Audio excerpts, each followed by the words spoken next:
am Orlando Jones, and I just want you to know that the Moana Nui Podcast will be starting soon. Stay tuned, yo. I'm Veronica Taylor, and from myself and Ash Ketchum, I just want to say, Moana Nui, I choose you!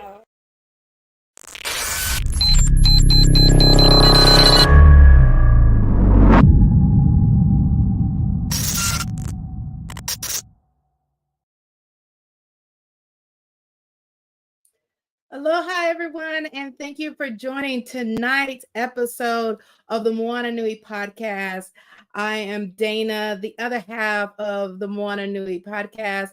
Unfortunately, Moana is flying in the skies on the way home to Hawaii. So she will not be joining us tonight, but I will be handling our episodes for tonight. So we're very excited for all of you to join us and definitely take in all the information we have going on for our 7 p.m. Eastern episode and also our 8:30 p.m. episode also.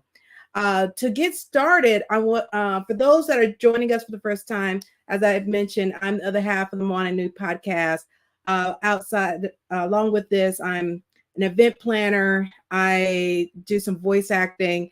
I am also a staff photographer, photographed for DC Comics, Cosplay Your Way, and several conventions like Dragon Con, MomoCon, and more outside of that. And of course, our lovely other half of Moana, she is the founder of this podcast, but she's also a children's book writer. And we're very excited that she is also partnered working with the new Lilo and Stitch comic series that's coming out soon. So definitely get ready to pick that up if you are a Lilo and Stitch fan. So I want to definitely introduce our guest for tonight.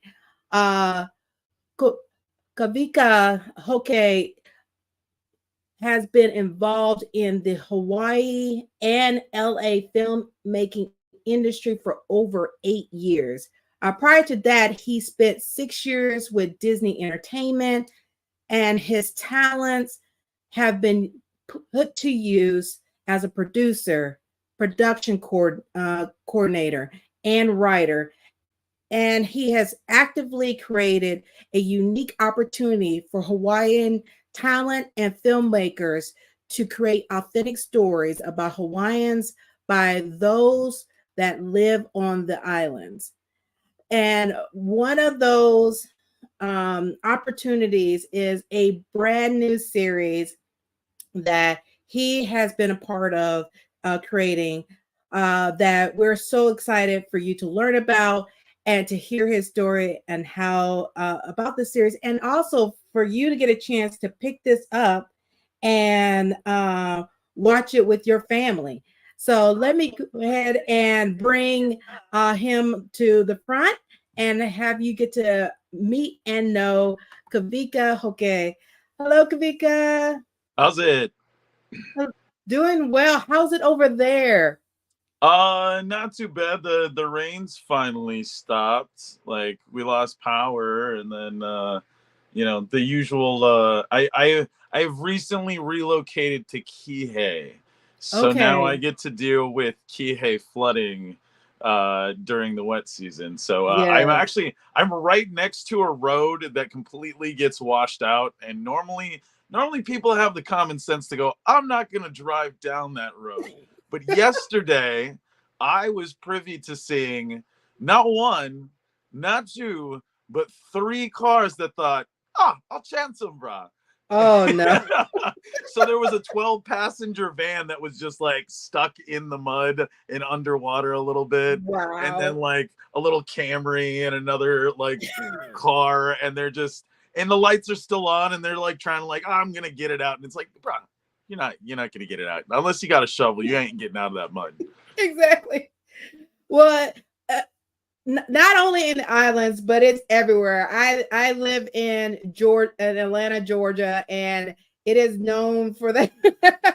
Like whether it's rain, we're experiencing a cold front that's coming through here. I tell everybody I am not used to cold. I didn't grow up in the cold. I'm used to warmer temperatures. So this 12, 15 degrees that's going on right now, that I'm layered in the house.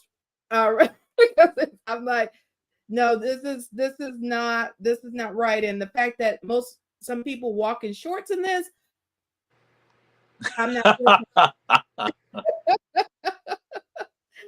But of course, as for those that are getting introduced to you for the first time, we'd like to start off the show with the Pico, or your origin story. Tell us a little something about yourself and something special about where you are from. Well, being Hawaiian, I'm in a very special case compared to a lot of Hawaiians. Well, actually, we're now the statistic, so it's kind of. I grew up in the diaspora. I was born right next to Camp Pendleton military base, just like a lot of Hawaiians that moved to San Diego in the 60s, 70s, and 80s. And so, but I was lucky enough to grow up with a whole hui. You know, my grandparents, they moved with their friends, their neighbors, their cousins, and, you know, their brothers and sisters. They all took that opportunity to move out. And, you know, it was heartbreaking to say the least. But you know what? I really think it shaped a lot of my perspective in living back and forth between both sides. And then now, you know, coming home and staying. And I really think that's really at the core of the conversation for things like Moku Moku and stories moving forward. Is, you know, that's really at the heart of it these days, especially now more than ever, because we're at that same point that we were in the 80s when it was big to move again, you know, and in the late 60s. And it can be tough sometimes relating to even your own people because of that. You know, we've had that conversation of like, are you Black enough? Are you Latin enough? You know, and Hawaii is again going through that conversation, and a lot of it gets rooted in where you stay, where you went to high school. You know, that's like the number one question you get asked. Like, oh, you Hawaiian? Where you go to school? And then I go, School of Hard Knocks, Marine Corps base. And they go, oh, that kind. You know? And so, but I think it's a great conversation starter these days, because, you know, more and more the youth that were blessed enough to live out here, but also pained enough to have to deal with everything that came with it, to eventually have to now move themselves like their kapuna did. You know, it's bringing us a lot closer together than we imagined, because it's making us all go through those feelings again. Exactly. Now, you know, of course, a lot of people, no matter your background, and I love the fact you brought up about military, because I'm also, my dad, military, Army, he was stationed at Schofield Barracks. Met my mom, and then, you know, the rest is history. But yeah, it's one of those that it's that misconceived notion of what a Hawaiian should be and what we should look like based on what Hollywood has put on TV and in movies of what Hawaiians look like. So I love the fact that with your background and that experience and what you're doing, you're breaking those misconceived notions that this is, you know, Hawaiians are nothing. It's all about aloha and and that's it. And it's just like, no, that is part of us, but not to like every person that comes about. And we also have you know, our comedy, our own, you know, way of engaging with each other, and at the same time showing love to one another. But yes, I like the fact that, you know, you're one of the the team that is like got to do the constant moving with the parents with the military. So of course, I want to ask you about the themes that you like to explore in your series Moku Moku, and why did you choose them?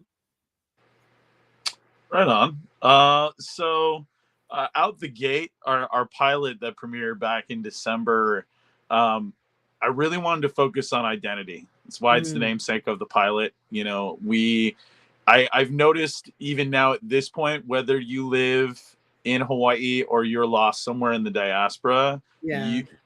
you don't know who you are. You know, you don't know your heritage, your culture as much as you think you do. You know, we've kind of become distant from it. A lot of Americans have, and I think that that's the central point that brings a lot of us together.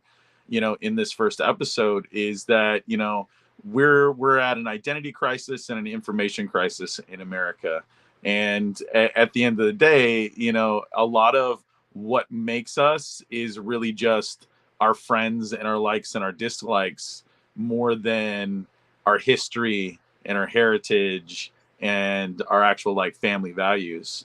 And so, you know, I really wanted to go through that in an inventive way. You know, the hard thing that Hawaiian storytelling had for it in its last 20 years of filmmaking, which amazing films came out, but we were still in the raw nerve phase. So everything was procedural, dramatic, hard, and at times dark. You know, and there still are films like that, but they've evolved in such a way that I don't put Wind in the Reckoning and Kuleana in the same category. You know, those are two wholly different, amazing stories. But that's the evolution, that even that nuance that makes those two movies different is the same thing that we're facing now with everything else. You know, and a lot of times in Hawaiian comedy, we're really just cracking jokes about our neighbors or food or self-deprecating humor, or even, you know, that fair range of race humor that Hawaii still manages to live in like it's 1988. So I wanted to go in the direction of the tougher topics, you know. And I mean, at my core, I'm a science fiction and a drama guy. And so that it really inspired a lot of this, because like I'm always trying to have the conversation about dystopia, whether it's the economy or socially or even psychologically, the ones that we live in. And I felt comedy was a great way to bring up, you know, who are you when you look in the mirror? Do you know who you are? Why are you doing this? And so Kimo finds some chaps and a hat in a box, and he thinks, oh, my grandfather was Paniolo, you know. And that changes him immediately. And because what do we do when we're kids? When we find something new, we latch onto it, whether it's Pokemon and we start wearing Charizard shirts all week, or it's, oh, I didn't realize I was like Hawaiian, or I didn't realize I was this, you know. I mean, how many kids grow up so hapa that they don't even realize that they're Black or Mexican or Korean or anything else? They're just Americans, you know, and Americans just have this blank slate waiting to be fulfilled. And so we find Kimo at this American point of like, I'm growing up. Who am I? What am I doing? I don't have any purpose. He never has a job. He sleeps in all the time. He watches TV. I mean, that's any of us at that age. Yes. You know, so the pilot really does take us on a journey to like, who is Kimo and who is us? You know, what are the things that we get wrapped up in, only to find out that the truth is not really what we've head canonized. And then we start to piece it all together. You know, the rest of the show kind of goes off in little segments to things like that. You know, so, you know, our second episode, Breaking Spam, is a commentary on you know, the economy, to the degree of like, you know, the cost of musubi is going up. What do you got to do? Kimo's got to get a job, bro. You know, Pili needs a raise. Like, and what kind of places do we work at? I mean, the thing that's been remarkable to me is that nobody's yet to go, is that all Pili really does for a living, is like slop a bucket of pee at a plumeria farm, and it's like, bro, you got no idea how weird it can be being a farmhand. But that's a subset of it, and he's just lucky enough to get a promotion that's a hat and not a raise, you know. And I think that's something, again, that we all go through in first world society. A lot of that's on the front right now with late stage capitalism. And, you know, as we go into future episodes, you know, like this last week's, you know, it was Pili's birthday, but it was a way to be free with the identity of the show. But at the same time, you know, you have friends having their personal issues between each other. You know, who's parent in the relationship, or who's the wet blanket at times, and why? Or are they really the wet blanket and you just screwing up? Or is your screwing up not being given enough space to understand, you know, just those simple nuances of friendship. And by the time that we close this season, I can't wait to talk about the episode 6 finale, because I hope it will stoke a lot of conversation, in the sense that Kimo will finally get a job. And when everybody finds out what it is, it's one of those, like, everybody will Picard meme the second they see it and just be like, damn it, Wesley. Awesome. And of course, if you're just learning about the show, I'm going to constantly reference this for you to check it out and definitely support it. Make sure you go to 808 mokumoku.com. I'm going to put it in the comments too. Just go to that website. You can go ahead and purchase the episode so you can see and hear everything that he just talked about just right now. So I'm going to be reminding y'all throughout this where to go. So the next thing I want to definitely highlight is your work with the Maui Rapid Response. Your crew dropped all production to lead the fire efforts and are one of the most impactful and effective organizations. What was that experience, and what was it like, you know, for you all to go and help support in this tragedy that just happened last year? Well, first to clarify, because I'm a stickler for the details, that was actually spearheaded by our crew on their own. Okay. As things were going on, I was actually being sourced for new services. So it was really a lot of me giving my resources to my team while I was off, you know, working news coverage with Akaku at the time, and also doing some small production coordinating for NBC and CBS. And so at that time, Patty Lee, who plays Leilani, and Alyssa Evans, who ran part of our art department and props and whatnot. And the two of them came to me and was just like, can we use the production barn? Can we use all of these things? Can we set? And I was like, yes, of course. I was like, I'm going to be in and out of here all weird and everything, but yes, you can have it. Please do it. You know, I did put in some time moving some stuff or going hunting for things when available, but it was really the team that came together. You know, they really put in the effort. And now, you know, Patty is working full time with Maui Rapid Response. I myself am actually putting in time with the Maui Housing Hui and Lahaina Strong directly. Nice. So I've been working more in the sense of connecting with their politicians, lobbying change for short-term rentals. That's a really big issue right now on Maui. The vast majority of the houses available for rent on the west side are all improperly zoned short-term rentals. Yeah. 85% of that housing inventory on the west side. And this is now why, you know, they're going to force everybody to move to Kahului and Kihei, because they felt they couldn't put the pressure on the bottom line of all of these outside owners and developers. Yeah. So that's been really near and dear to me. And I've also been putting in time at the Lahaina Strong Camp, which they're really tied to the housing hui in the sense of the STR conversation. Paile, DeAndre, Lauren, Uncle Junior, and Katie, and all of those guys have done such an amazing job in bringing awareness through the Kanapali protest. They were at Capitol yesterday for opening session, and from what I know, they're hunkering down full time. There was originally a whole window of like, how long would the fishing for housing occur? And now it seems it's going to go indefinitely. We may be on that beach until the election, really.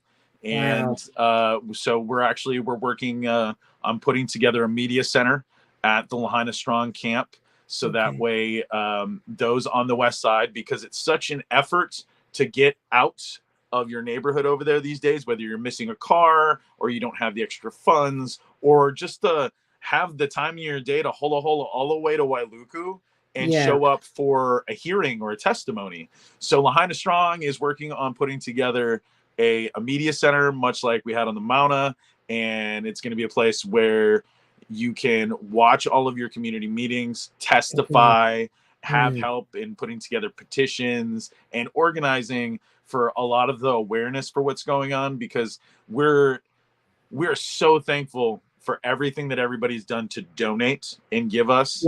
But we are definitely at the point to where we're freezing supplies.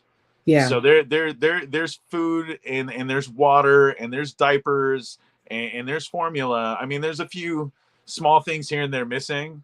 And I also have like a manini bone to pick with like stop sending everybody spam and Vienna sausage and shoyu and all that stuff, because as much as it's comfort food, guys, silent killer of a generation. Exactly. Like, people do not need to be sitting all the time, because you can't make anything else in that hotel room. So if we only give them like 100 cans of spam, they're gonna have gout by the end of the year.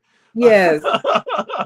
But so a lot of waves being made in making sure people are taken care of, but there's not enough effort being done right now in the conversations revolving around the long term of Maui. Where are people going to live? How are people going to live? Where are people going to work? We're still just having the conversation of change short-term rentals into long-term rentals, but we've barely even scratched the surface publicly about how many businesses went out of business that employed how many people that kept the dollar directly in our economy. And so that's really the big rebuild coming out of this new government session is, what our Senate can do, what our county can do. Much love out to the office of Senator Angus McKelvey, who has survived the fire and continued to work in his office, and his staff, Beth and them, just killing it on making sure that the people of Lahaina have what they need from the Senate. And also they've been helping out quite a bit with film and television, because they recognize that us building this economy with film and TV is something that can come in without any major infrastructure build. So we're really hoping that this next season of the show and these next productions that we have on the horizon are going to get people back to work. Awesome. Well, y'all have definitely been busy, and we love the fact that you're definitely giving the love and the support to Lahaina and the people of Maui, and making such impacts over there. But of course, we want to definitely go into the next question of asking you about your goal to create jobs on Maui, especially filmmaking jobs. What, can you tell us about what your goal is and what you're trying to do to make that happen? Well, a TV set, specifically a TV set, a movie set can employ a lot of people, but it only happens for, the core team is maybe working 40 days, and that's less than 10 people, and then the pre-production team and the wrap team, that could be 20 to maybe 60 people. But the actual meat of a production inside of a movie in those like 17 to 30 days, depending on the scale of it, that could be hundreds of people, depending on the story you're trying to tell. And so television serves an even bigger purpose, because now we can take the time frame of what one movie does and do it 6, 8, 14 times. Yes. And so the biggest reason behind creating a show like Moku Moku is really R&D.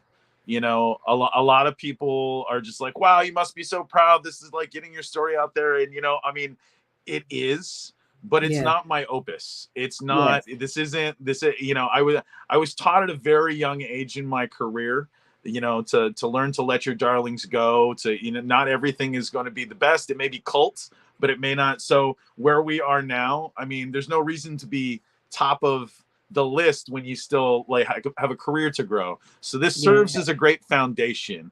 Moku Moku is something to be proud of in the sense of its story, but also in that we made the great attempt of having a fully employed staff, W-2 employees, paying taxes, trying to set up a line of benefits, being able to communicate with the unions. There was a lot that got put in that, to the degree that like it upset the system and some people didn't get it.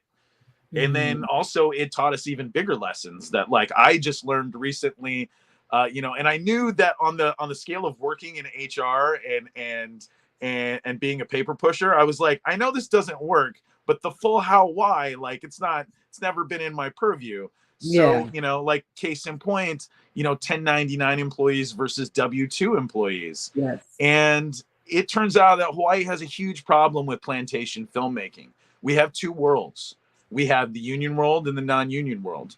And a lot of what happens in the non-union when it merges with the union world and doesn't flip into the union is it ends up in this little 1099 mercenary category that still works on union sets, but doesn't get any of the pay, doesn't get any of the benefits, doesn't get any of the included union hours to be flipped into the union one day. Some people are labeled as staplers or TV sets or trucks and not labeled as people. And then they're left to figure out the woes of being a small business now that somebody just DBA'd them on a 1099 and they don't know how.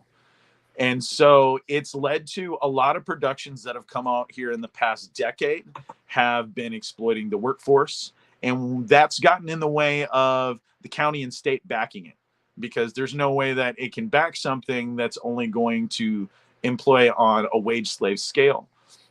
So I spent a lot of the time in the past 5 years lobbying internally, making great relationships with the mayor's office and the council members, because they were very well aware of this problem. They just didn't know how to solve it without an executive producer in the system. And so as I moved home, I made that my goal.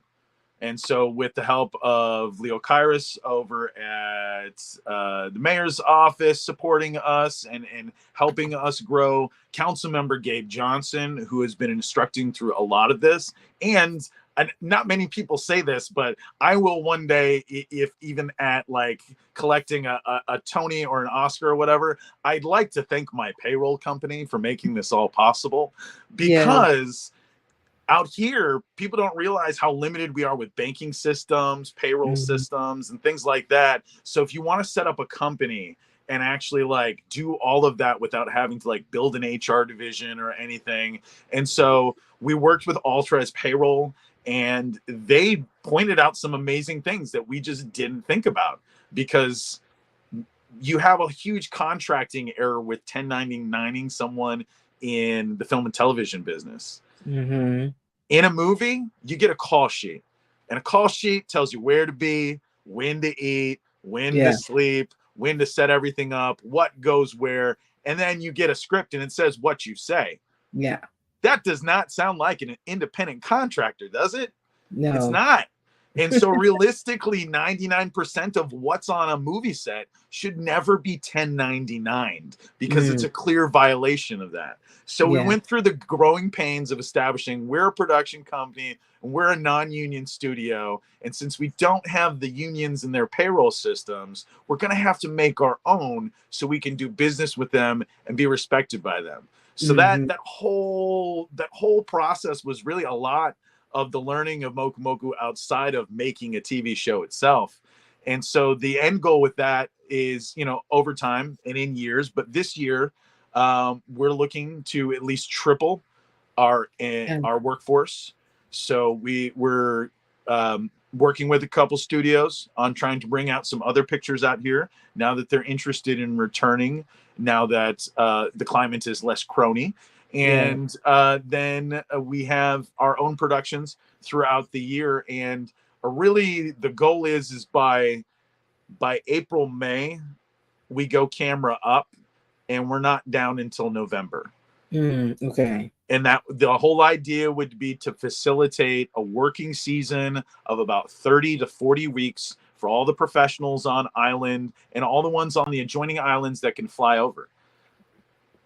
Because I mean, it's kind of a funny thing to tout, but people don't realize how small the island is until they realize that the largest employers are the hotels and Hawaiian Airlines, you know, because they've got hundreds. The next size business after that only hires dozens of people. Yeah. So we change a whole ecosystem by hiring hundreds of people, the same way that Hawaiian Airlines does and the hotels do. And that inserts a brand new economy.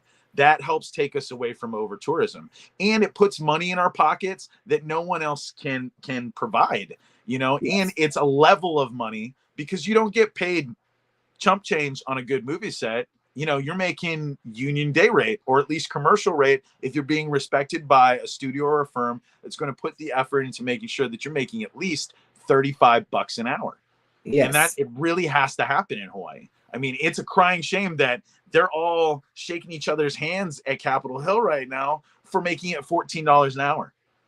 You can't afford a closet in an apartment like Harry Potter for $14 an hour. Exactly. You know, I mean, I just saw a Instagram video. I think it was like 808 Viral or Poly Dollies. They interviewed a car dealership guy, and he's like, "Oh yeah, bro, I know why everybody's so broke and why everybody can't get repossessed, because the loan's too high and nobody make no money." And I was like, "Yeah, that's the case." And here we are living through that. And so we can't be folding towels or doing even scuba tours anymore, because they're not going to pay us more than $20 an hour.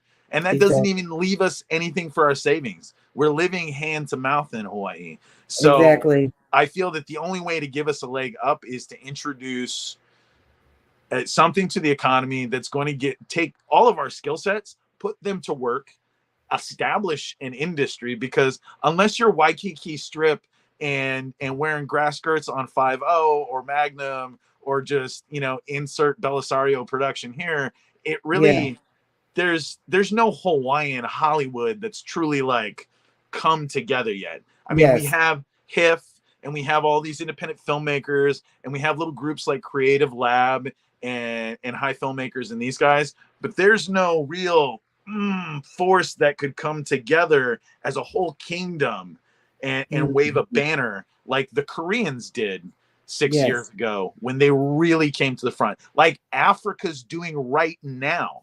And so Hawaii and Maui especially need to move forward into a model that combines us all together, establishes strength, whether it's in a platform for just our kingdom, and then we can be delivered out as a sub platform like BritBox or something. But Hawaii really needs to move into the idea that it can find a great alternative to tourism in filmmaking, because it has next to no footprint.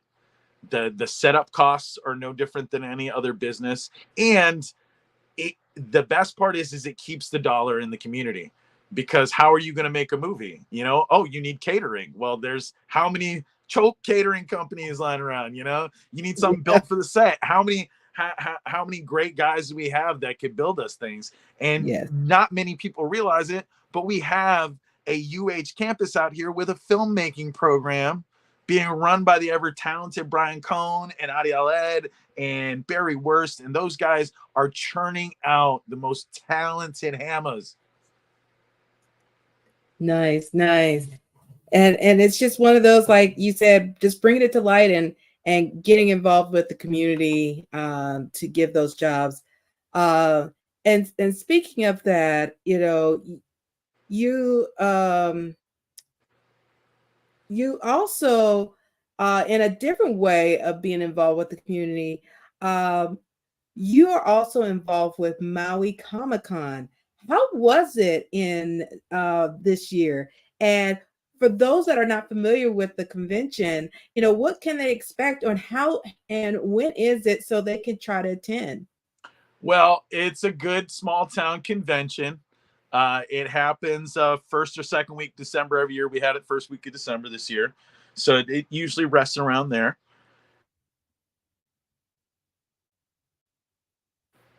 Sorry, I was receiving a phone call. That's okay. I was like, something on our end. It's not your end.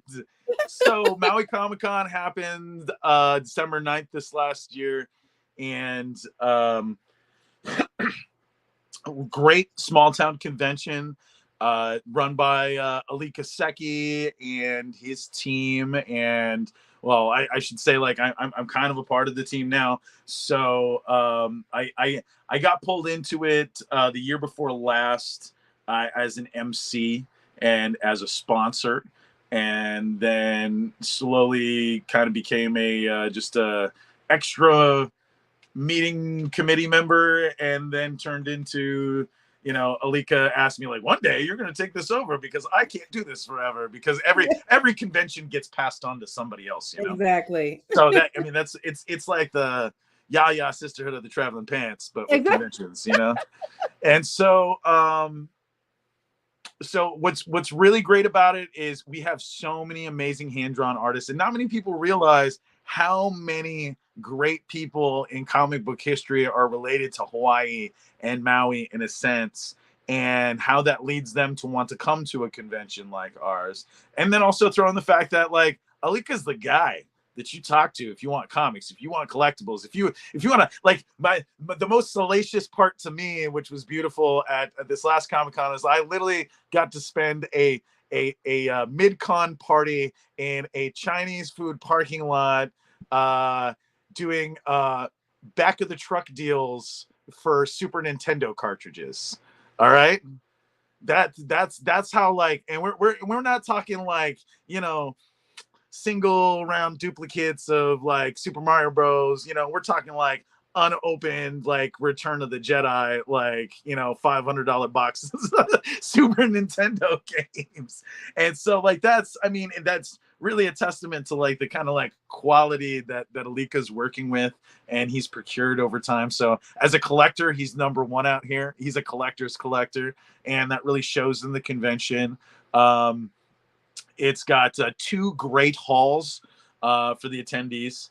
And so it had a creators hall and then an actual vendor hall, and lots of great guys. Because of Maui's just attractive nature in the positive sense of tourism, it's a great way to get big names that we never thought would show up for a small hometown convention, because when it's the only convention and it's on Maui, people show up. So, we get guys like Frank Cho and David Nakayama. They just, like, they make sure it's their regular visit, And so whether, it's the guys from DC or Archie Comics or even Invincible these days, like, they like to come and they hide out. And so this is one of those hometown conventions where you can meet a total, like, San Diego Comic-Con A-list celebrity in the most chill, like, you don't have to wait in a 6-hour line scenario. It's the vacation of conventions. It really is. Nice. We have a few questions that's coming from the audience. Matt Henry was asking, coming from an HR background, what inspired you to start writing and creating the story for Moku Moku? Well, I'm not terribly an HR background, and it was actually it's what inspired me to get into HR. Really, I already was an artist. I was already in theater as a kid. I was already in sports and all of those things. I had the drive and the talent, but it was actually it's the reverse. It's what inspired me to go into HR. So thank you for that question, Matt, because that actually brings up a huge thing going on in the industry. And what most people think, I'm going to go to Hollywood and I'm going to be a star. I'm going to be an actor or an actress. I'm going to be a a writer, or I'm going to be a director or a director of photography. But nobody thinks in the sense of like, people know they want to be a producer, but they don't realize all the extra hats a producer wears, and even the mundane ones. And so nobody really wakes up and goes, I want to be like the admin secretary producer, you know? And so, because those guys, the line producers, the production managers, the executive producers, they're a startup force, you know? And that's really, every time you make a movie, you're making a brand new small business from scratch. And so you have to do all of that stuff from scratch again, from filing the articles of incorporation to starting your taxes to filing with the DCCA and all of those extra things, getting your licenses in your state, and then getting insurance, getting a payroll company. And nobody bothers with that part in the sense of like real film school learning. Everybody thinks about the art part of film school. Some film schools are starting to introduce it, but realistically, you have to like recognize you're going to do it and then go to a great a business program. Go take a master's in business at like Cal State San Marcos. Don't go to LA Film School, you know? And because there's not enough, there are rarely any. I mean, the biggest reason why I rose from being a fixer and post-production guy to becoming, you know, one of the youngest executive producers in Hawaii and running projects in and out of Maui is because nobody showed up when the adults asked for someone to do the paperwork. Yeah. And luckily I was raised by bureaucrats. So I'm impervious to paper cuts. So I figured, why not? And so that's really like the biggest advice I could give anybody as someone who is inspired to join HR is use that to get into Hollywood, because it really opens doors for you, because nobody thinks about a project manager being an essential piece of a film. They think about like, oh, the director must do everything, or oh, the writer must do everything. And so, you know, but as a writer and becoming a writer, what really brought me into that, I grew up watching a lot of trashy television as a kid, you know, A-Team, Highway to Heaven, Incredible Hulk, the original Flash series, you know, RoboCop, things like that were on TV. My grandfather was slowly decaying from Agent Orange syndrome and had insomnia. So we stayed up all night watching satellite television as a kid. And so, you know, it really all got into my head at one point. And I was already writing stories in elementary school, but then it really clicked. And it really is my inception point is the show Quantum Leap. And that's what made me fall so much in love with time travel, to the point to where I stopped writing little kid stories about penguins and started writing complex characters. You know, it really was watching and waiting for Sam Beckett to come home every week that really inspired me to be a science fiction and romance writer. Nice. Very nice. Another question from the audience is, how did the creation of the series come about? Moku Moku was just as much suggestion as it was divining the algorithm. Like I said earlier, this show's not my opus. It's my R&D. And so a lot of what went into the inception is that as people of color producing in Hollywood, it's really hard convincing the powers that be, which is predominantly white Hollywood, to bank on a story they don't understand. And that's at the heart of what's wrong with storytelling in America. America thinks that there are only 7 stories to tell because white people ran out of things to tell after the 7th story. Yes. So, because of that, we tend to get discounted. You know, that's the reason why women in superhero films disappeared after Supergirl 1984. Because the studios went, you see what happens when we let you make a movie? The whole world ends. We couldn't have that. Just go back, you know? So it does the same thing with Hawaiians. It's like, don't you like your grass skirts in your luau's? Why don't you want to play drug dealer number 3? And so I spent about a year and a half, 2 years going around Hollywood asking the question like, hey, brah, you respect me. You respect my ideas. You've seen what I can do on set. You've even read some of my samples.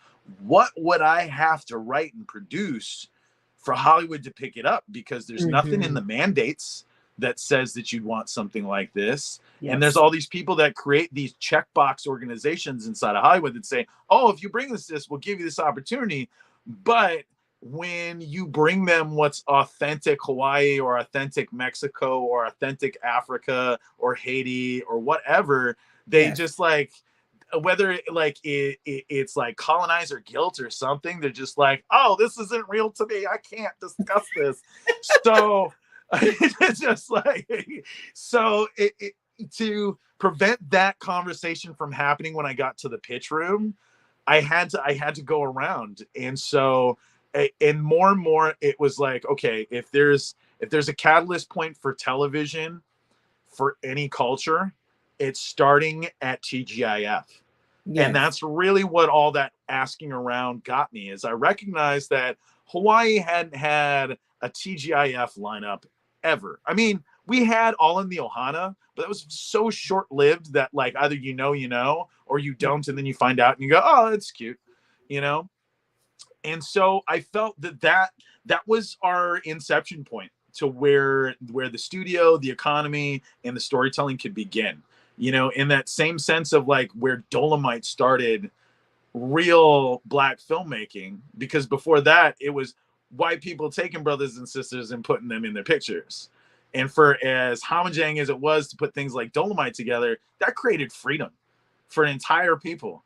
It's so much different when you're on your set, on your story, and you're writing the paychecks to your community, and it's going back into their bills and their people, and then they get inspired to do it themselves. You know, we don't have enough of that.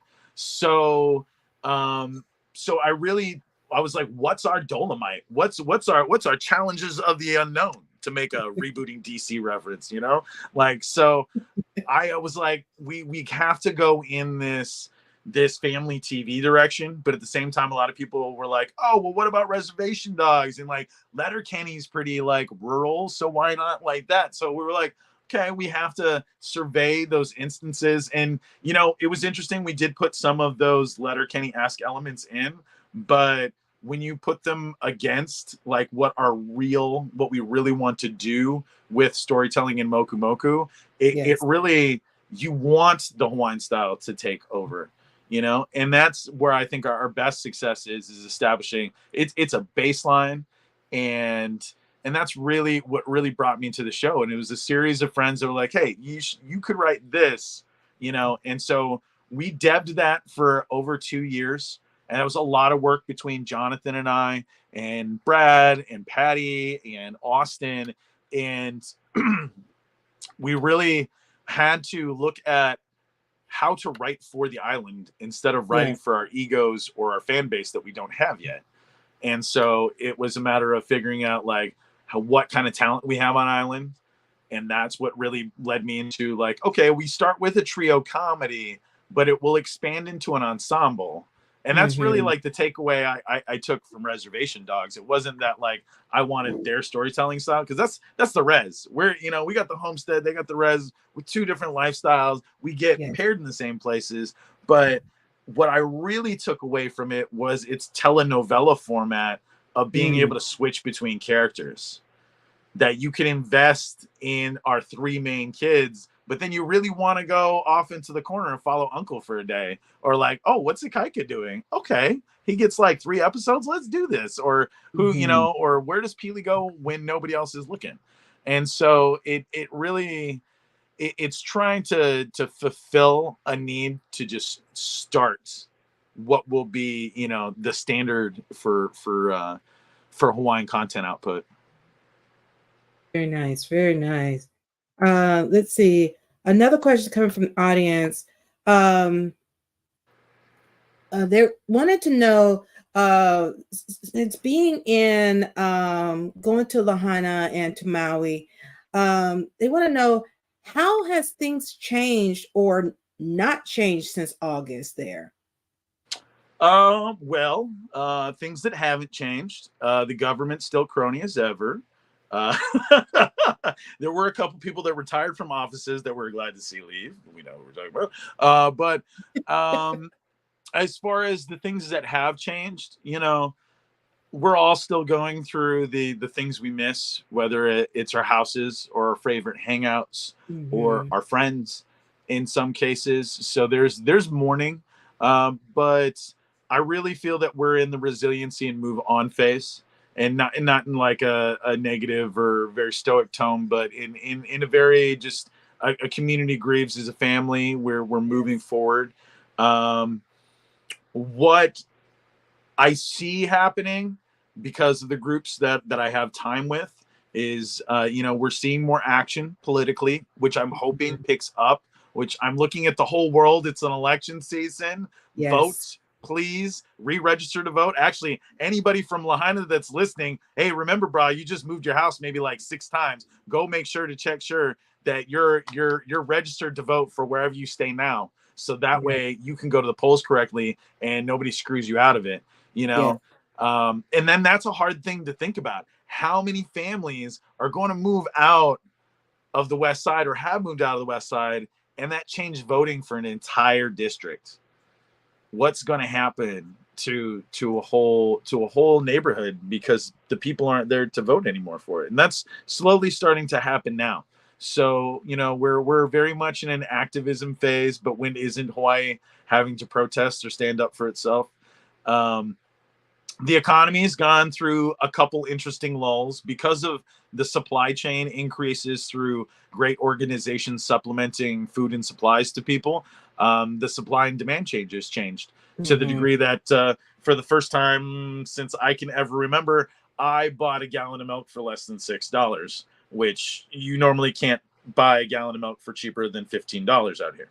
So that's enough of a change there to me. But I kind of pay attention to like the macro society impacts. I would say that, people are really looking out for each other to the degree that I know that there are like 2, 3, 4 families living in a house right now.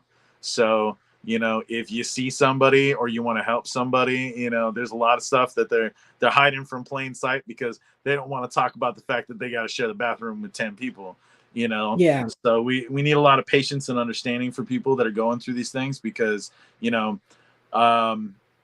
a lot of American culture goes, oh, well, you got a free hotel room. That's a house now. And it's like, you can't cook in there. You can't put your kids to bed in their own room. Like you're lucky if you got separators between the beds, so people are still in a just recovering phase.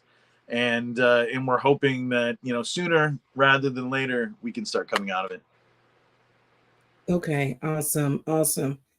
And of course, one other question is coming also related to Lahaina.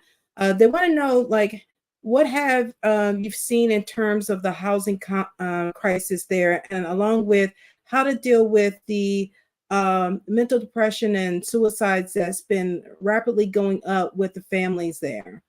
So per the mental health, there are caseworkers that are available at the hotels and on site. There are a lot of people in the community. I actually got to meet quite a few of them at the Lahaina housing rally in Kanapali. Great people, all walks of life, and very understanding. So there's a lot of effort being put in there in the mental health of our children, our all of us, and our kapuna. And right now we don't know the full number, but it's anywhere between 5 and 11 people move off of Maui a day right now. We still have somewhere close to 6,000 people being housed in temporary shelters or hotel rooms. And those, as someone who's also worked for almost a decade in the houselessness crisis in America, I can tell you firsthand, professionally, that is not a house. That is a shelter. Yeah. And until you house someone, they cannot recover. Sheltering does not lead to recovering. Sheltering is a Band-Aid. It puts you in a stasis. It is purgatory. So until we get all of these people out of purgatory, Yes. they're not going to be able to move on. Mhm. And so we've got a lot of crazy things going on with it. I personally met people who they're paying $13,000 a month for a 2-bedroom apartment. I met people paying $20,000 a month for a 3-bedroom, 2-bath.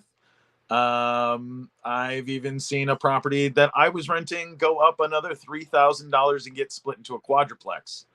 And it's happening everywhere. We also have an issue that because landlords think about the bottom line and they don't think about people. Hawaii has a huge issue with colonials who move in but then don't adopt our culture and then force us to adopt their culture.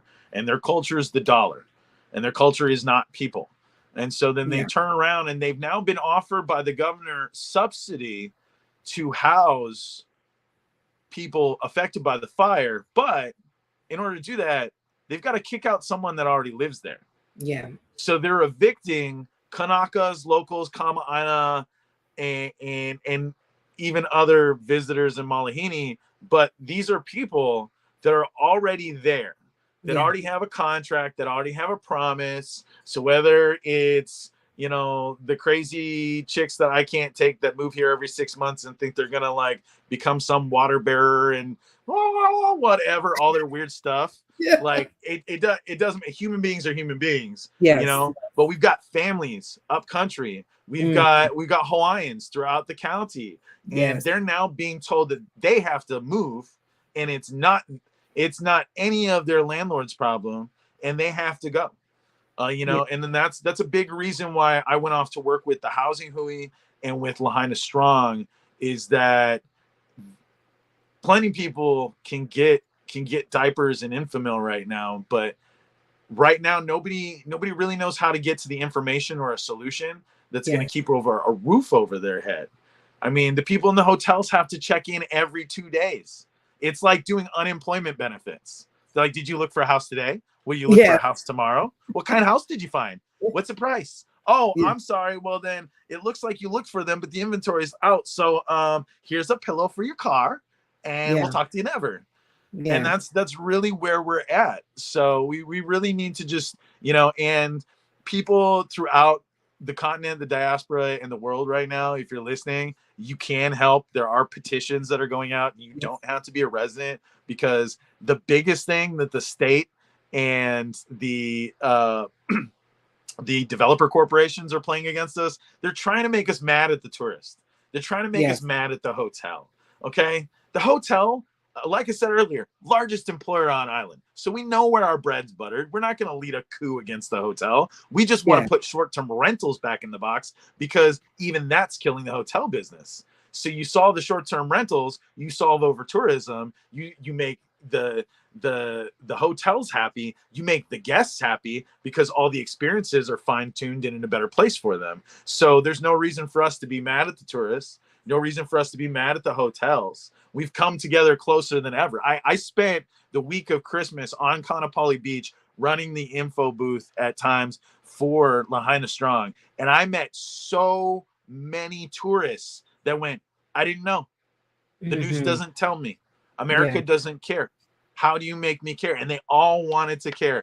I watched people selflessly give to strangers for all of Makahiki. It was great to see people come up and just go, how do I help a family? Slap down hundreds of dollars to change their day, and then sign a petition and understand that everyone out there, if you love Hawaii, now's the time to speak up for Hawaii.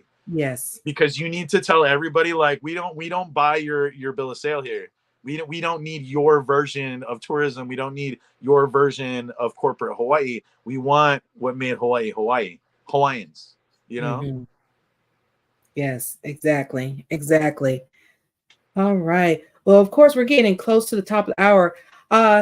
Any last words or any information you want to share with the audience, not only dealing with Lahaina, but also Moku Moku, or anything else you want to share with the audience?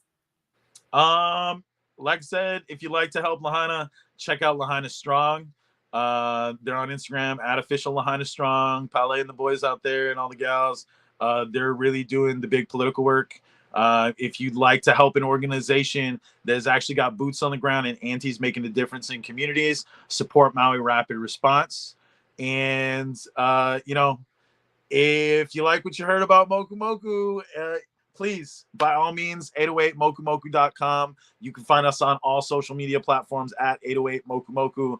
And if you ever want to get into a political debate with me, you can find me at Kavika Hoke wherever you use social media, except for Twitter, because I left that a long time ago. Okay. Now called X. Yeah, we don't talk about that. Well, of course, we like to thank you for coming on the show. Everybody who's watching, make sure you go to 808 Moku Moku to definitely check it out. Matt's already said, I know what I'm watching this weekend. Elizabeth said, thank you so much. It's a great show.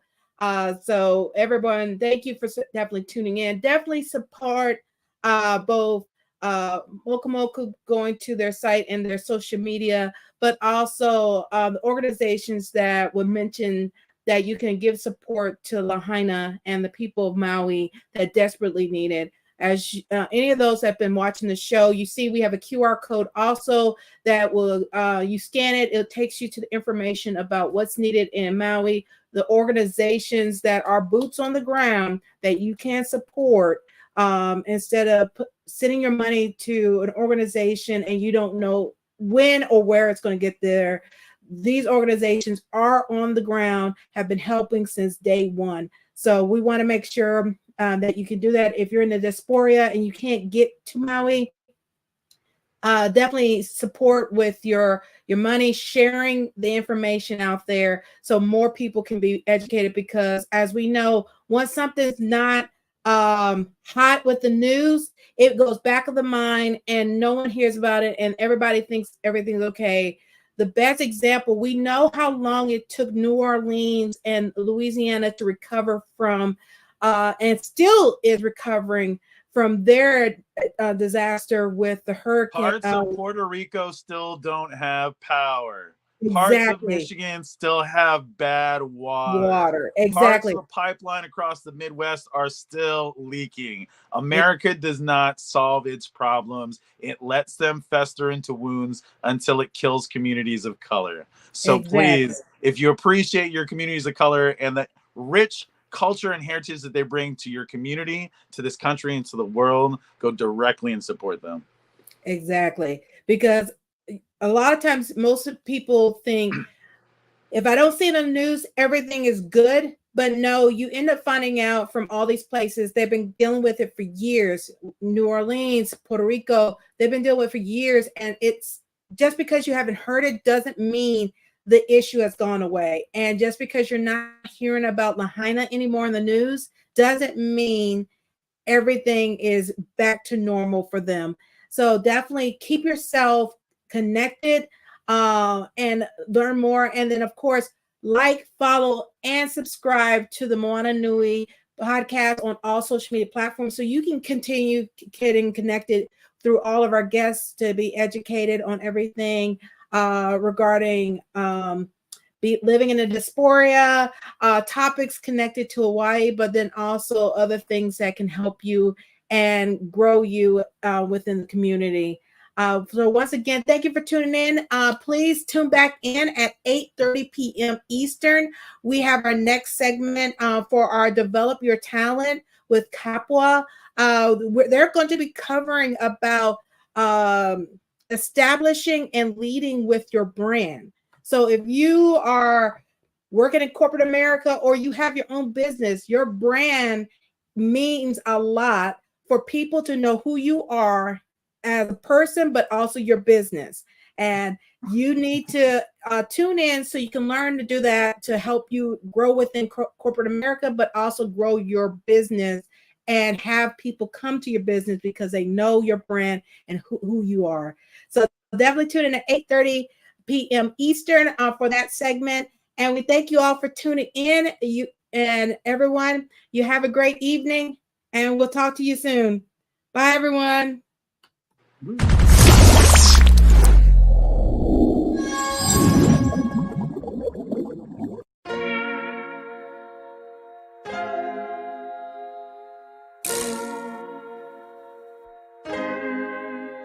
So many stories left to tell, even if we have to ourselves. Can't keep history on the shelf. If we won't tell it, we will. If this the land of the free, it was a freedom then. When they annexed Hawaii and called it Cedar Lands, without any type of payment and no signing off. Called themselves the Republic in 1894. 1.2 million acres overtaken from the Native Hawaiians. When they resisted, the West retaliated in violence and erasure. The Hawaiian language is banned as part of colonialism's plan to expand, yeah. Stuck between a rock and a hard place. Multiple bombings of Lōkahi as a part of their ongoing war with Asia. Used it as a place for target practice. No consent or compensation. Colonizers call for annexation. Never cover all the locals. School will never let you know. So many stories left to tell, even if we have to ourselves. Can't keep history on the shelf. If we won't tell it, we will. Too many stories left to tell, even if we have to ourselves. Can't keep history on the shelf. If we won't tell it, we will. We will. So if you put Hawaii into perspective, well, Black and Asian history is interconnected. Considering the fight with the Pacific, then of course versus Asia, they was treated as a middleman for war, but didn't let the Western colorism run its course. Cause dark skin was a sign of dignity to core. The land was taken in the name of capitalism, when prior to it was an actual kingdom. Clap back at the system. Stuck between a rock and a hard place. Multiple bombings of Lōkahi as a part of their ongoing war with Asia. Used it as a place for target practice. No consent or compensation. Colonizers call for annexation. Never cover all the locals. School will never let you know. So many stories left to tell, even if we have to ourselves. Can't keep history on the shelf. If we won't tell it, we will. Too many stories left to tell, even if we have to ourselves. Can't keep history on the shelf. If we won't tell it, we will. So many stories left to tell, even if we have to ourselves. Can't keep history on the shelf. If we won't tell it, we will. Too many stories left to tell, even if we have to ourselves. Can't keep history on the shelf. If we won't tell it, we will. We will.